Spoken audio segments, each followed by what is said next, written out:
上次提到啦，看見對方嘅付出並且講感恩道謝啊嘛。咁其實呢個方法咧係適合喺任何嘅關係入邊嘅。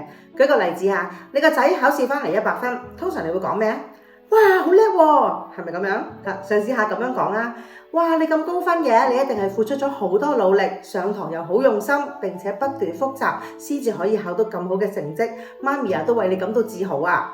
當你咁樣講完呢，個小朋友就會知道，原來佢考到100分，並唔係淨係因為佢叻咁簡單嘅，而係佢係要做到以上嘅嘢，佢先至會有呢一個結果。咁喺呢個過程呢，其實我係標籤咗佢好努力啦，好專心上堂啦，要付出時間去溫習啦等等。咁所以其實喺任何嘅關係裏邊咧，當你看見到對方嘅努力或者付出，你都運用咗呢一套説話嘅技巧去標籤一啲你想佢擁有嘅特質。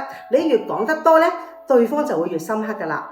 如果你想身邊嘅人咧有美好嘅特質啦，你就去運用呢一套讚美標籤法。佢就會隨住你標籤咗佢嘅特質咧，而慢慢去改變嘅。整個家庭咧個氛圍都會有好唔同㗎啦。今日嘅分享係咁多先，邀請大家記得訂閱我嘅頻道同埋 like 我嘅片喎。又或者大家有啲乜嘢睇法，可以歡迎留言俾我。下一集見。